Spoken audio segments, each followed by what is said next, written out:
Lo primero, agradecer al IBAM y a su directora y al equipo de programas culturales, Olivia Rico, Irene Yacer, etcétera, pues la oportunidad de presentar esta tercera edición de Proyectar el Cambio aquí, que es un espacio para el arte contemporáneo pues, de referencia. Voy a empezar presentando el proyecto, explicando un poco cuáles son sus bases, después veremos la proyección de vídeos y después pasaremos al coloquio entre José Albelda y Antonio Turiel, que presentaremos a Antonio Turiel como merece. Bien, pues este es un proyecto que comisariamos entre José Albelda y yo misma, una muestra audiovisual que comisariamos desde un proyecto de investigación, en este caso, en esta tercera edición, un proyecto de investigación europeo que se titula SITPLU. Nosotros investigamos sobre la relación entre la creación artística y la creación audiovisual en concreto y el discurso ecosocial desde el ámbito de las humanidades ecológicas. Y a raíz de este proyecto de investigación creamos un equipo que llamamos Val Lab, de Valencia Laboratorio o algo así, y estamos haciendo un documental junto con la productora valenciana La Cosecha. En principio era sobre Valencia pensada desde un punto de vista ecosocial. La cuestión ecosocial pues, tiene que ver con esta idea de que no se pueden separar los problemas ecológicos de los problemas sociales, ¿no? Pero cuando ocurrió la Dana nos dimos cuenta de que era imposible pensar Valencia sin pensarla atravesada por una catástrofe que cegó la vida de más de 229 personas, ahora ya son más de 229, y destrozó pues, una gran parte del Horta Sud. Esta catástrofe es claramente una catástrofe justamente de índole ecosocial, porque tiene una raíz en la cuestión del caos climático, que luego vamos a comentar con más precisión con Antonio Turiel, pero también tiene que ver con cómo en la ordenación del territorio, cómo vivimos en este territorio, los modelos de gobernanza de esta supuesta democracia en la que estamos, que es una democracia formal, pero que luego el clamor de las calles pues muchas veces es desoído, ¿no? Y bueno, por eso decidimos en este proyecto que tuviera importancia. El documental que estamos desarrollando vamos a tardar todavía algunos meses en acabarlo, pero hoy presentaremos pues, una pequeña muestra que es una especie de ensayo audiovisual basado en este trabajo. Bien, pasando ya a hablar más de Proyectar el Cambio, ya hemos desarrollado 2 ediciones, es un trabajo que hacemos cada 2 años. Lo que nos proponemos es reflexionar sobre la creación audiovisual en relación a estos retos ecosociales que comentaba, siendo conscientes de que hace falta parar, digamos, esta cultura del exceso que sobrepasa cada vez más y de forma cada vez más peligrosa se está viendo los límites planetarios. Este es un reto que es acuciante desde hace tiempo, pero en los últimos años se han venido acelerando esa sucesión de crisis encadenadas que van desde pues la crisis, por ejemplo, financiera en 2008, pasamos por el COVID, pues los enfrentamientos armados en Europa, como puede ser en Ucrania, un genocidio que se está desarrollando todavía en Gaza, bueno, los megaincendios de este verano, ahora dicen que también un mega huracán va a segar Florida, Jamaica, perdón, y por supuesto en nuestra querida Terreta, pues hace un año la Dana que ya he comentado. Bien, pues Proyectar el Cambio, ya las 2 ediciones anteriores se presentaron en el IBAM, pero para cerrar lo que fue la itinerancia, pues se inició en la Casa Encendida en 2021 y 2023, pero para esta ocasión hemos decidido empezar aquí justamente por toda esta cuestión que estaba comentando. Se inició todo el proyecto con un taller que fue impartido por Rubén Marín, que es un creador audiovisual. Las obras que se realizaron en ese taller se presentaron a un certamen, a un concurso de creación audiovisual, más muchas otras obras que no habían asistido al taller, y un jurado seleccionó 14 piezas audiovisuales cuyos autores y autoras pues, son de procedencia muy diversa, tanto del Estado español como, por ejemplo, de Brasil, México, etcétera. Algunas de ellas pues, están aquí hoy, cosa que agradecemos muchísimo, la asistencia de los y las artistas. Y bueno, la convicción que nos impulsa es la necesidad de, desde el campo de la cultura y desde las artes en concreto, huir de esos estándares que hay ya sobre los discursos supuestamente ecológicos, digamos, que al final lo que hacen es instrumentalizar la idea de lo verde, hablando de una sostenibilidad que al final lo que hace es vendernos pues, más de lo mismo, ¿no? Más oportunidades de negocio, una sostenibilidad que se organiza de espaldas a las necesidades de la gente, de espalda a las necesidades de los territorios. Y nosotros, pues nosotras lo que reivindicamos es otro tipo de forma de pensar lo ecosocial, ¿no? Para ello, yo creo que una de las claves para entender proyectar el cambio es la idea de diversidad de miradas y de discursos. Vamos a ver vídeos muy variados, desde vídeos de carácter más documental, pero también performance, cortos de animación, vídeos más poéticos, experimentales, algunos vídeos que son extractos o resúmenes de otros proyectos más largos, por ejemplo. Todo ello desde una libertad creativa fuera de la industria cultural, digamos, porque la idea es que las crisis a las que nos enfrentamos exigen otra forma de vivir en este mundo y, por tanto, el primer paso es mirar este mundo de otra forma y mostrarlo de otra forma, ¿no? De alguna manera, reconocer la precariedad de la mirada, reconocer la vulnerabilidad de los cuerpos, de los territorios y también de las imágenes. Son imágenes las que vamos a ver que proponen actitudes más contemplativas, que proponen, digamos, otra forma de mirar. Por listar rápidamente las propuestas que vamos a ver, pues tenemos algunas que reflexionan sobre el tema de la dana como en relación al caos climático, y algunas piezas que ironizan sobre lo que se llaman las autoridades, ¿no? O testimonios sobre la devastación que sufrió Lorta, pero huyendo de la espectacularización que muchas veces hemos visto ya, ¿no? en varias ocasiones. También poemas visuales que hablan de cuestiones necesarias y centrales para la vida, como pueden ser los océanos, los ríos, las plantas.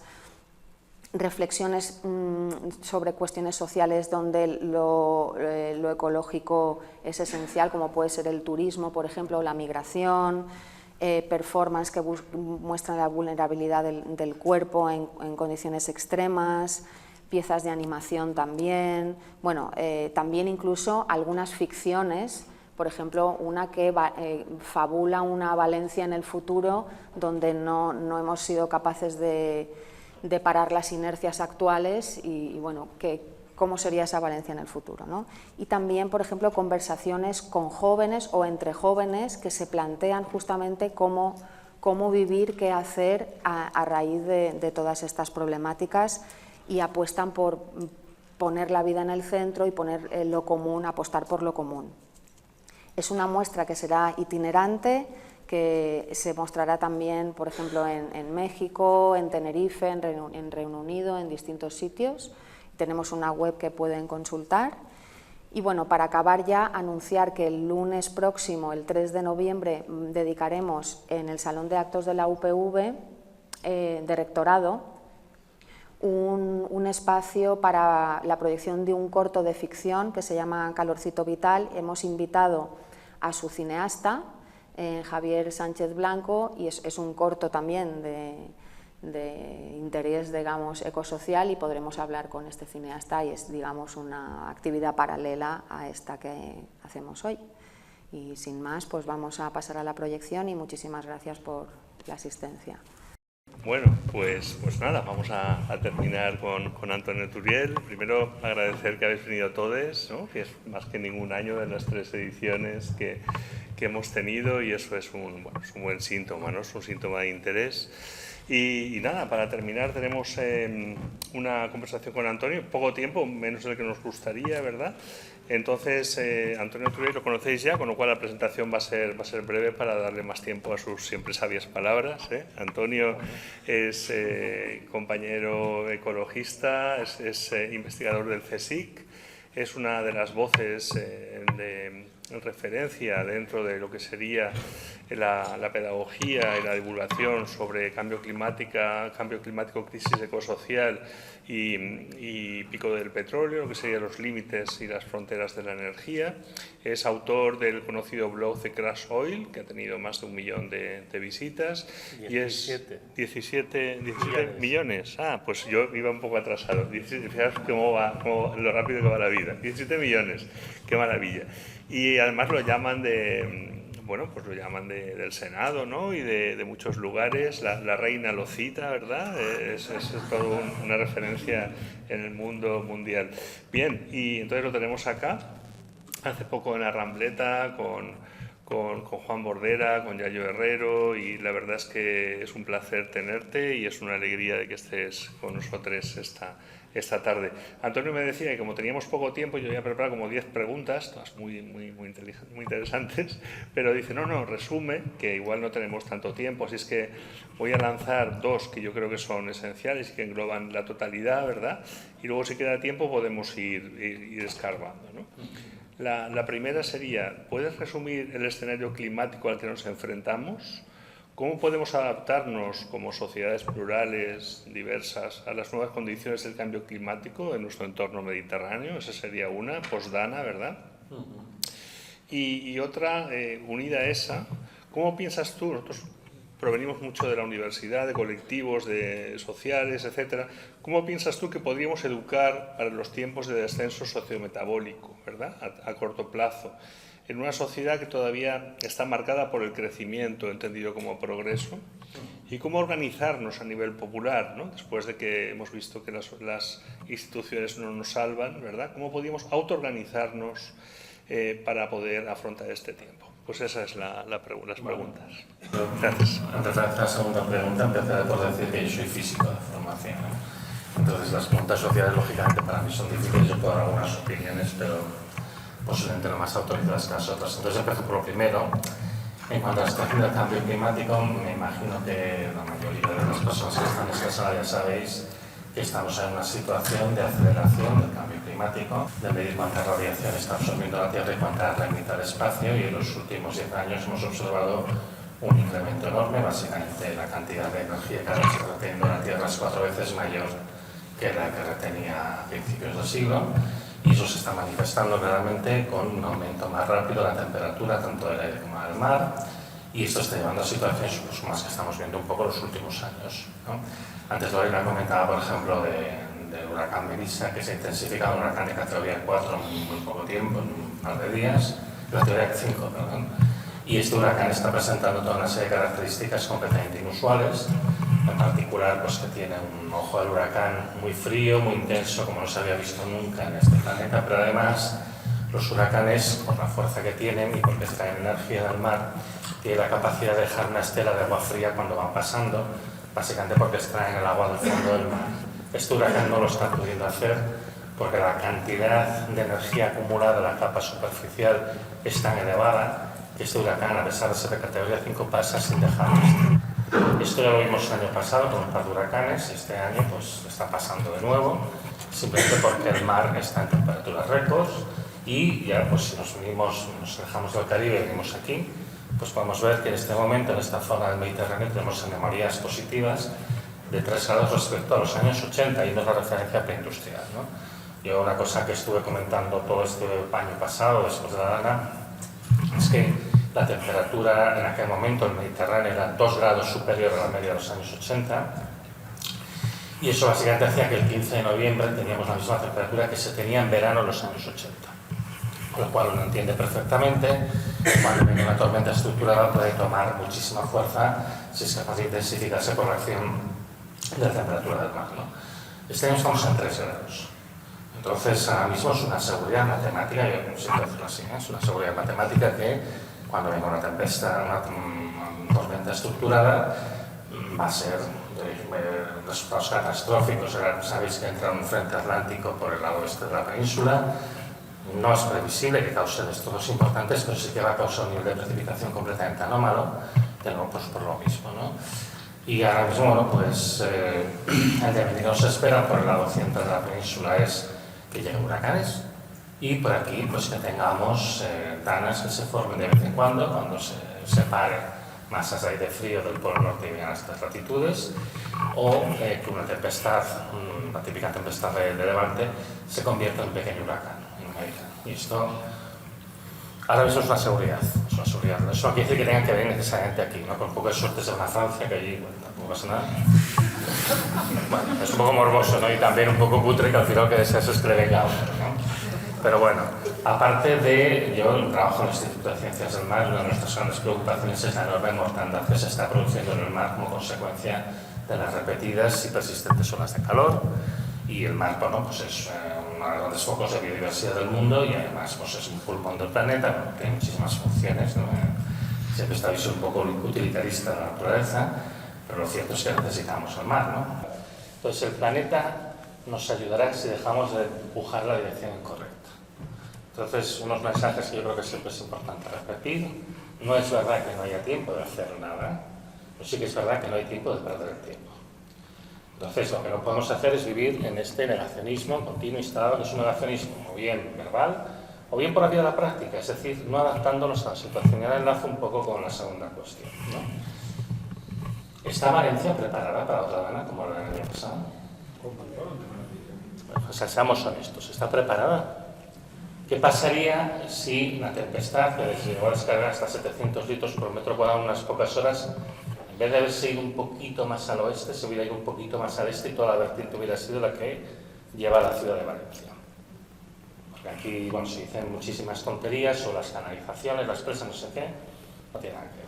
O sea, aquí cuando tú estás hablando ya de volúmenes de agua descargada que superan con creces los 200 y los 300 litros por metro cuadrado, eso es imparable. Yo creo que a veces la gente no se da cuenta de qué raíces estamos hablando, ¿no? Pensad que cuando uno habla de 1 litro por metro cuadrado, eso quiere decir que en cada metro cuadrado pues hay una altura, para el epípedo, con una altura de 1 milímetro. 100 litros por metro cuadrado quiere decir que ya estás hablando de pues, unos 10 centímetros. Cuando tú ya estás hablando de 500 litros, ya es medio metro de agua, ¿eh? Ya empieza a ser una cantidad de agua, pero por cada metro cuadrado sobre el que eso descargue. ¿Qué pasa? Si esto descarga una de la montaña, ese agua lógicamente viene para abajo y genera, pues como por desgracia vimos, pues riadas que pueden tener 2, 3, 4 metros. Esto es así. Entonces, yo creo que estas son las primeras reflexiones que tenemos que hacer. ¿Estamos preparados? Y yo no quiero centrarme en el caso concreto de Valencia, que lógicamente que hay un trauma importante por lo que pasó. Yo trabajo en Barcelona. Barcelona no está preparada para una riada como esta y Barcelona sufrió en el pasado inundaciones, pero tampoco lo está la zona en la que yo vivo, que es Figueres, aunque yo en esto tuve un poco más de astucia y me puse en medio de una llanura, ¿no? Porque una llanura es más difícil que se inunde, pero puede haber una serie de efectos adversos. Nadie está a salvo, ¿no? Y eso también es una cosa que es importante tener en cuenta. Actuamos, gobernamos, decidimos como si este tipo de eventos no fueran a volver a pasar o pasasen de tanto en tanto, o lo que me parece aún más, lo que me parece peor y más perverso, como si son hechos de la vida contra los que no se puede hacer nada. Cuando es exactamente al revés, es decir, la gestión de lo público, lo que tiene que priorizar es el bienestar público. Y un ejemplo que se suele poner, la isla de Cuba, cada año ve el paso de 3, 4, 5 huracanes enormes, algunos de ellos de categoría 3, 4, 5. Estás hablando de un sitio que precisamente no es muy rico, ¿no? Que están sufriendo apagones, por cierto, y demás. Y sin embargo, la mortalidad cuando viene este tipo de eventos es bastante pequeña. Mueren pocas personas, siempre hay alguien de pilla, por desgracia, pero mueren pocas personas. ¿Y eso a qué es debido? A que ellos son conscientes de que viven en ese entorno y se adaptan al entorno. Entonces hay mucha más capacidad de adaptación al entorno de la que podemos llegar a pensar que tenemos. Pero primero hay que empezar por hacer una aceptación de la realidad. La aceptación de la realidad implica que hay que estar de otra manera en el territorio, hay que estar de otra manera en este mundo. Me ha gustado mucho el último documental cuando salían estos chavales exponiendo ahí por sus experiencias y su va a vivir, conectando con la vida, ¿no? Esto me parece algo que es importante, ¿no? O sea, todos tenemos la percepción de que es importante. ¿Por qué? Porque es importante. Entonces hay una cosa que está clara, tenemos que cambiar nuestra manera de estar en el mundo, que ahora se adapta a lo que dice la ciencia. O sea, tampoco es casualidad que en este momento estamos viendo algunos científicos, gente muy importante, que tiene una trayectoria muy destacada, que se hacen detener por protestas, por ejemplo el caso de James Hansen, pero hay mucha más gente que sale, que denuncia, que repite toda una serie de mensajes que son clave. ¿Por qué? Pues por desesperación. Porque es que evidentemente cuando tú te dedicas a trabajar en esto estás viendo que esto va precipitando, se va empeorando y aquí nadie reacciona. ¿Cómo nos tenemos que organizar? Ojalá yo tuviera la respuesta a esa pregunta. Tengo algunas ideas después de hablar con gente que tiene mejor idea que yo de esas cosas. Parece que hay una cosa que está clara, hay que organizarse desde la base. Tú lo has comentado y es así, hay que organizarse desde la base. No en el sentido de tomar el poder, pero sí de empoderarse. En el sentido de decir, no nos resignemos a las cosas que vienen y tomemos acciones que vayan en una dirección positiva para ayudarnos a lo que estamos haciendo, que va desde cultivar el pimiento, que eso está bien, es muy importante, a veces exigir responsabilidades, pero también, sobre todo, tener sistemas de resiliencia y de ayuda colectiva, que yo creo que además, de manera muy espontánea, el año pasado esto emergió aquí, en Valencia, ¿no? Yo me acuerdo, era muy emocionante ver las imágenes de miles de personas cruzando los puentes para ir a ayudar a sus vecinos de la Horta Sud, y además la inmensa mayoría era gente jovencísima, ¿no? Se habla mucho de que si generación de cristal, que si los jóvenes de hoy no están motivados, no es verdad. Lo que sucede es que no están motivados por la mierda que normalmente se les da, pero cuando pasa algo importante, bien que reaccionan y bien que van. Pero esto, el problema es que tiene que ser algo más profundo, hay que organizarlo. Hay que organizarlo para que sea persistente, para que sea duradero y para que sea efectivo. Entonces es importante aglutinar toda esa sensación que muchas veces se tiene, es necesario hacer algo. Pero al final tampoco se sabe muy bien el qué hacer. Cuando pasó lo de la Dana, obviamente era muy claro, había que ir a ayudar a los vecinos, había que limpiar, había que rescatar, había que desescombrar, había que hacer toda una serie de cosas. Pero en general hay que seguir haciendo, y en esto, bueno, pues yo creo que es importante el asociacionismo y es importante comprender todas las acciones que se hacen de la base. Yo vengo de Cataluña y hay muchos movimientos que van cogiendo fuerza, que se van agrupando, algunas iniciativas interesantes, ya vemos después en qué quedan, ¿no? Por ejemplo, las revoltas de la Terra, pues que agrupa diversos colectivos preocupados por diversos problemas relacionados con la crisis psicosocial. Una última reflexión que no me has preguntado, pero yo la voy a aclarar aquí porque sí. Uno de los problemas que tenemos entre la crisis psicosocial, que lo has comentado cuando lo presentabas, es evidentemente el que tiene que ver con la creciente escasez de energía y el fracaso del modelo de transición renovable que se ha propuesto. Esto más también hay que decir, pero es que el modelo de transición renovable ha fracasado. Ya no es una cosa futura, ha fracasado. Todos estos anuncios extraños que hemos visto los últimos días, que si la posibilidad de un nuevo apagón, todo este duelo que hay entre red eléctrica y las compañías eléctricas, tiene que ver con el hecho, esto no podría entender, no lo puedo extender, si alguien me paga una caña se lo puedo explicar, de que de aquí a final de año va a haber compañías que van a perder muchísimo dinero, estamos hablando de cientos de millones de euros, y algunas compañías van a quebrar, no las gordas, evidentemente, os preocupéis por Iberdrola, que no va a quebrar, ¿no?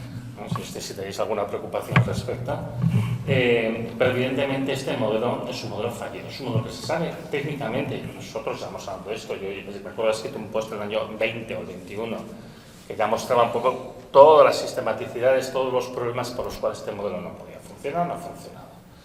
Pero estamos en una grave crisis psicosocial que es una policrisis con muchas facetas, y eso, pues entre otras cosas, incluye que la creciente escasez de energía y materiales, no olvidemos, por ejemplo, el cobre escasea. No lo digan a mí que llego tarde a trabajar la mitad de los días porque alguien trabaja con un transformador de rodillas. Todo esto al final lo que causa es una grave crisis económica y un salto adelante, un salto al vacío del capitalismo necroterminal, que lo que intenta es hacer la última extracción de rentas posible de las rentas del trabajo.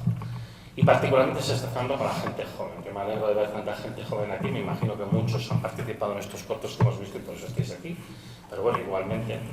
Pero ¿cuál es el futuro que le estamos ofreciendo a la gente joven? O sea, aquí en Valencia la situación es un poco mejor, pero no mucho mejor. Aquí se ha denunciado el tema de la gentrificación, la turistificación, Todo esto forma parte de esta crisis ecosocial en la que estamos inmersos. ¿Qué se le ofrece a la gente joven? Pues se le ofrece unos alquileres por las nubes, una energía y unos alimentos cada vez más caros, unos trabajos precarios con mucha inestabilidad, unos sueldos bajos. Evidentemente no se plantean tener un coche, no se plantean ya comprar una vivienda, sino alquilar una, digamos, individualmente. ¿Qué vida se le está ofreciendo a la gente joven? Entonces, básicamente se le está ofreciendo una de empobrecimiento.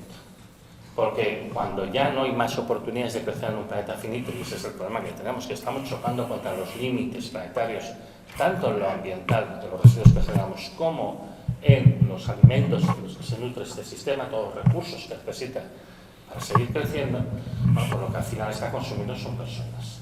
Y lo que estamos creando son enormes bolsas de pobreza. Que van creciendo, de pobreza y de exclusión que va creciendo, y estamos comiendo el futuro a nuestros hijos, a las nuevas generaciones, lo cual para mí es una clara violación del contrato intergeneracional, que es la base de la sociedad humana. A lo largo de la historia, la sociedad humana se ha caracterizado, yo soy padre, y yo como padre deseo que mis hijos vivan mejor que yo. Es un sentimiento completamente natural cuando tú eres padre. Y sin embargo yo veo que mis hijos van a vivir peor que yo, y a mí esto me remueve por dentro, porque además, aparte de todo, es que es inhumano. Y esto es lo que caracteriza este sistema actual. Vivimos en una situación de inhumanidad y la tenemos que aceptar como si fuera algo normal, natural. Pues no aceptemos, rebelémonos. Tanto la gente de mi generación como la gente de vuestra generación, la gente joven, tenemos que decir, no queremos esta mierda, esto no está bien. Y evidentemente hay que hacer propuestas concretas y constructivas. Hay muchas sobre la mesa. Hay además en el Estado español mucha gente trabajando en todas estas cuestiones de la crisis ecosocial, proponiendo sistemas de consumo, de producción y, en última instancia, de vivir completamente diferentes, que se adaptan tanto a la realidad ambiental que tenemos para paliarla y para mitigarla tanto como se puede y adaptarse a lo que no se puede, y, por otra parte, bueno, pues para poder dar una vida digna a todo el mundo. Y entonces este es un aspecto que es bastante clave. Pero al final, la primera cosa que tenemos que limpiar es toda esta basurilla mental que tenemos en la cabeza, de que no hay alternativa, de que esto es lo que hay, de que qué vas a hacer, yo soy muy poca cosa, yo no puedo. Una de las grandes victorias del capitalismo es hacernos creer que somos seres individuales aislados de los demás, cuando el ser humano es un ser social por naturaleza, que está conectado, ecoconectado, interconectado con todo el resto de seres humanos. Cada uno de nosotros y de nosotras somos una hormiguita, no tenemos ningún peso ni ningún poder, pero todos juntos somos hormiguero. Nosotros somos el pueblo. ¿No lo dice la Constitución española, que todo el poder del Estado emana del pueblo español? Pues tenemos que creer los documentos que se supone que son los fundacionales de nuestro sistema, ¿no? Por eso mismo, es importante no conformarse, no resignarse, no aceptar las cosas por dadas. Hay que pensar de otra manera, pensarse de otra manera y exigir. ¿Qué cambios hay que hacer? Muchísimas cosas. En todas estas zonas inundables donde se ha identificado, ¿la gente ha vuelto otra vez a esas casas? Sí, porque no tiene otra opción, porque económicamente no se lo puede permitir. Hay que acabar con eso.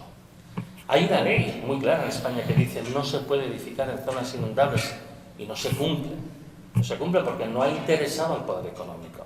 Son todos estos cambios, todas estas necesidades que tenemos que abordar de una manera seria, porque al final, si no, lo que sucederá es que cuando venga el siguiente desastre, nos volveremos a lamentar, pero al final, en medio de la algarabía, en medio de la tragedia y el dolor, se acaban imponiendo, como van prosperando, pues esas soluciones ramplonas, simplistas, que proponen respuestas sencillas a problemas complejos, y esto es lo que nos está llevando al auge de la extrema derecha en Europa e incluso aquí.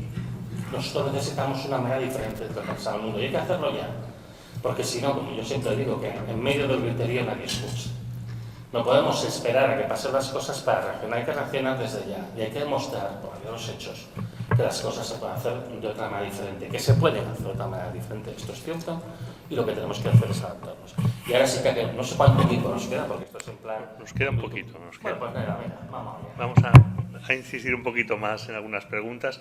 Una tendría que ver con el miedo inmediato. El miedo es paralizante, pero también nos permite estar alerta.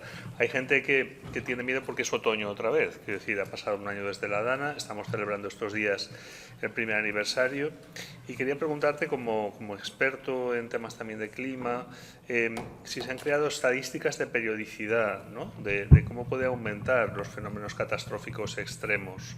Es decir, nosotros cuando tuvimos la riada del 57 pensábamos que no iba a volver a pasar porque estaba el Plan Sur, que es el nuevo desagüe del cauce del Turia, y ha vuelto a pasar. Entonces, claro, a partir de ahora no hay seguridades. ¿Cómo ves tú esto?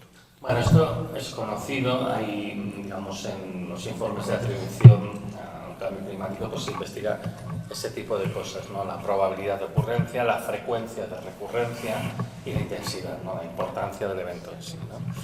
Entonces, claro, es bastante difícil hacer estadísticas del futuro porque no ha pasado aún. Lo que sí que podemos hacer es hacer proyecciones de cuáles son las cosas que más probables que pasarán en el futuro. Esto es conocido, los informes del IPCC, del Panel Intergubernamental del Cambio Climático, desde hace años, y una de las cosas que se sabe de sobra es que vamos a tener una mayor recurrencia de eventos extremos por multitud de motivos, por este Mediterráneo extraordinariamente cálido, porque el aire, al ser más cálido, tiene más capacidad de retener vapor de agua y por tanto tiene más agua precipitable disponible cuando se produce un evento, al mismo tiempo seca la tierra. Las zonas áridas y semiáridas se extienden por culpa de que este aire retiene más el agua durante más tiempo, al estar más caliente, etcétera, etcétera. En general, aquí esta es una zona que por su orografía y morfología tiene tendencia a generar fenómenos como la Dana del año pasado. No son eventos en absoluto inusuales aquí.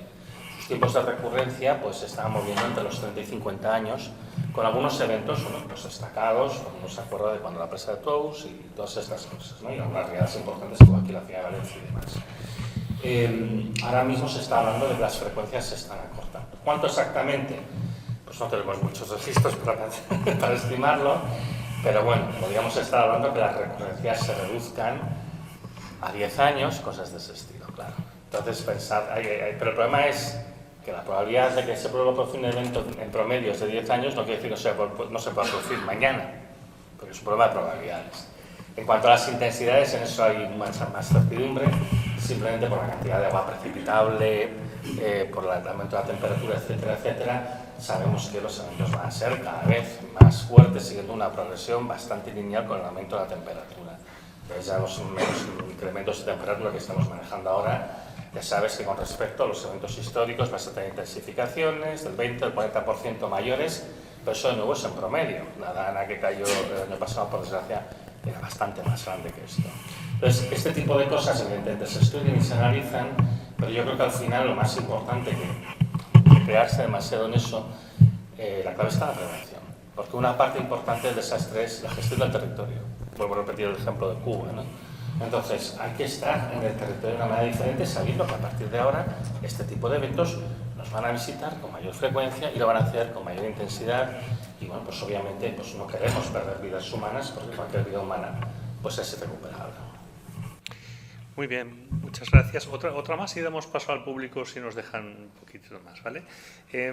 Actualmente no solo estamos en crisis ecosocial, sino también geoestratégica, es decir, tenemos un auge de la extrema derecha, tenemos a Trump, tenemos un genocidio en marcha, guerras por los recursos. Entonces, ¿podías hablarnos un poco de la relación entre crisis ecosocial y desestabilización geopolítica internacional y por los recursos?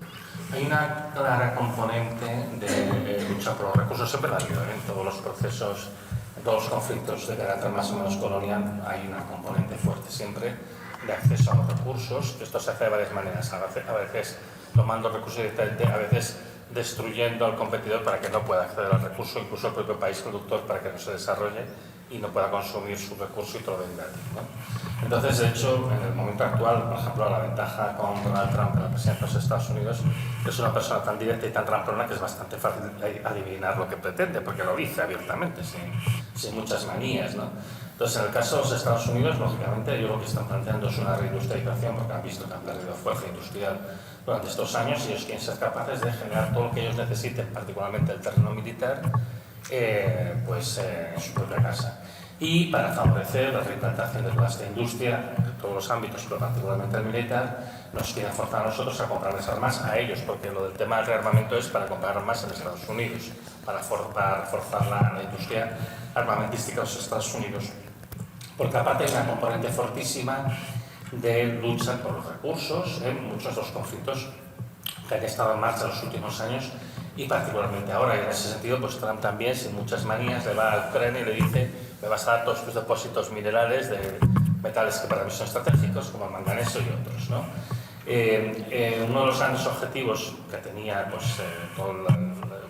esta es la guerra en Ucrania era dividir Rusia en varios países, porque Rusia es un país muy rico en recursos y la idea de intentar conseguir el acceso a ellos va a ser el tiro por la culata. Y también creo que meterse con Rusia tampoco es una idea demasiado buena, lo cual no justifica en absoluto lo que ha hecho Rusia invadiendo Ucrania, Pero quiero decir que también aquí hay muchas cosas que se están haciendo que son todas muy absurdas y el nivel de hipocresía de nuestros gobiernos también es muy elevado, ¿no? Y esto además tiene también una fuerte componente en la parte ambiental, porque la parte ambiental lo que está haciendo es que hay que hacer un problema serio de producción de alimentos. Las cosechas de cereales en Europa van disminuyendo a medida que pasan los años, vamos fluctuando, pero la tendencia es una tendencia creciente. Hay una crisis del arroz bestial ahora mismo en Asia, ¿no? De hecho provocó la caída del ministro de Agricultura de Japón, para hacer un comentario jocoso del estilo que coman brioche, ¿no? Y esto en realidad es algo que se va a ir agravando precisamente por la escasez de agua y porque las tempestades que vienen a deshora destruyen los cultivos y están generando muchos problemas, ¿no? Entonces, todo esto lo que está haciendo es agravar ya problemas de base y se junta con el problema social y luego la disminución del acceso a energía barata en Europa, lo que está causando es, en el caso por concreto de Alemania, que es la locomotora económica, una recesión permanente. Ya llevamos 3 años de recesión, con altibajos, pero 3 años de recesión, lo cual además lógicamente desespera a los ciudadanos de Alemania y también hace que cambie la balanza de a qué opciones se van a votar. En este momento, tanto Alemania como Francia tienen un riesgo enorme de acabar en manos de posiciones populistas, de extrema derecha, radicales, que además lo que hacen es desviar el foco de la atención. Es decir, en vez de abordar todos los problemas de raíz, la crisis ecosocial y la inviabilidad intrínseca del capitalismo, aparente el problema es tu vecino, que es un tío trabajador, pero como viene de otro país o tiene un color de piel diferente al tuyo, pues ese es el problema, ¿no? Y no el otro que te está extrayendo las rentas, que te está gentrificando el barrio o que te está poniendo el precio de los alimentos por las nubes. Es curioso cómo la gente cae en este tipo de cosas, pero también no nos engañemos. Los medios de comunicación están al servicio de los poderes económicos y cuando hay una noticia que no nos gusta, ponemos toros o lo que haga falta. Muy bien, pues no sé si tenemos tiempo de alguna pregunta. Una pregunta, y muchas gracias por la elasticidad. Pues, ¿alguna pregunta? ¿Una pregunta? Antonio, que lo tenemos aquí. Sí, allá. Vale, muchas gracias. Voy directo al grano. Me parece hacer esta pregunta técnica, que es básicamente si nos podías, Antonio, especificar cuál sería la principal causa de calentamiento y, por ir más al grano, cuál sería la principal fuente de CO2, porque en esto muchas veces hay mucha demagogia o mucho incluso oscurantismo, ¿no?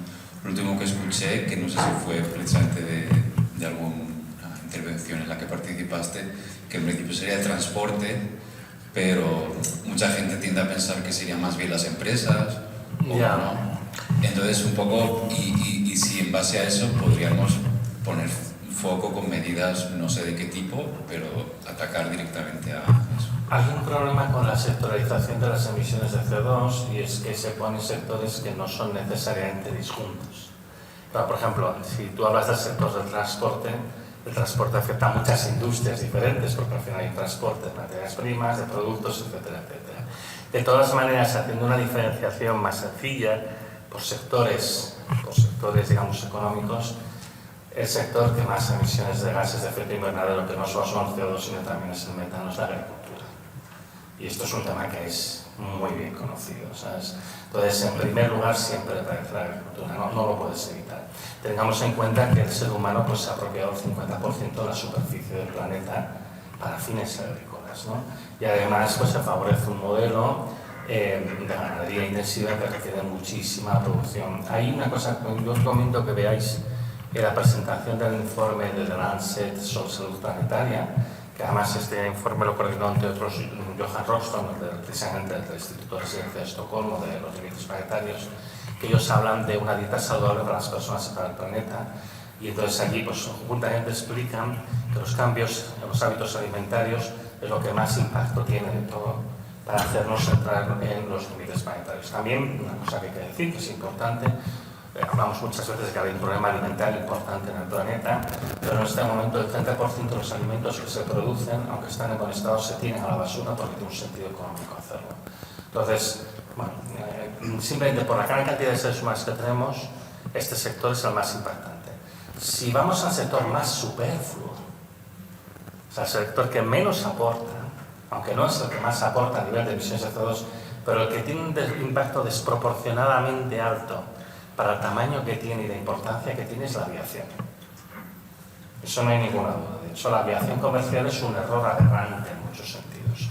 Y el transporte tiene una componente en general, una componente muy bestia, bastante superflua, debido a nuestra dependencia en el vehículo privado como medio principal de transporte. O sea, en el mundo ahora mismo hay 1.400 millones de coches, lo cual es algo completamente insostenible. Y de hecho, bueno, sabéis que ahora mismo el gobierno, en el Congreso de los Diputados, se está debatiendo la ley de movilidad en España y precisamente contempla una drástica reducción del número de coches en España, cosa que, por cierto, tampoco hace falta hacer gran cosa, porque teniendo en cuenta el precio que se están poniendo los coches, mucha gente ni se plantea comprar coches, incluso los de segunda mano están por las nubes. Pero claro, evidentemente para mí esa no es una manera muy lógica de hacerlo, porque esa es una exclusión por motivo de renta, es decir, el que es pobre no tiene coche. Y claro, eso evidentemente yo creo que está mal. Hay que redefinir completamente la movilidad, sobre todo la movilidad de las personas, pero hay que definirla, es decir, uno no puede dejar que se defina solo. Entonces, hay que favorecer medios que consigan que todo el mundo pueda tener los servicios que necesita, compartiendo coche, con transporte público. Hay que hacer estas observaciones, en particular en el urbanismo. Y luego, en algunos sectores industriales, hay algunos sectores industriales que están enormemente representados en la emisión de CO2, y uno de ellos es la fabricación de cemento. Porque la fabricación de cemento no solo se emite CO2, porque se utilizan grandes hornos con gas que calcinan la roca caliza, sino que además hay una emisión adicional de CO2 que no es fósil, que es mineral, porque el mineral de carbonato de calcio emite CO2 cuando lo estás calcinando, y esto es un problema gravísimo, más irresoluble, y genera pues también un impacto gigantesco. Al final hay un problema que es claro, y es cuando uno habla de los sectores tiene que ver la importancia de cada sector. El sector agrícola produce enormemente emisiones, seguramente muchas más las que debería de emitir, pero lógicamente necesitamos comer. El sector de transporte hay que reducirlo, sobre todo el transporte individual, y evidentemente el tema de los aviones. Y la construcción, pues hace falta cierta construcción, pero quizás no hace falta la megalomanía que nos rodea. Al final todo es una cuestión de escala. Al final todo es una cuestión de qué hay que hacer, qué utilidad tiene y qué impacto tiene. Habría que hacer un análisis muy en profundidad, pero grosso modo, digamos, estas serían las cosas que más están.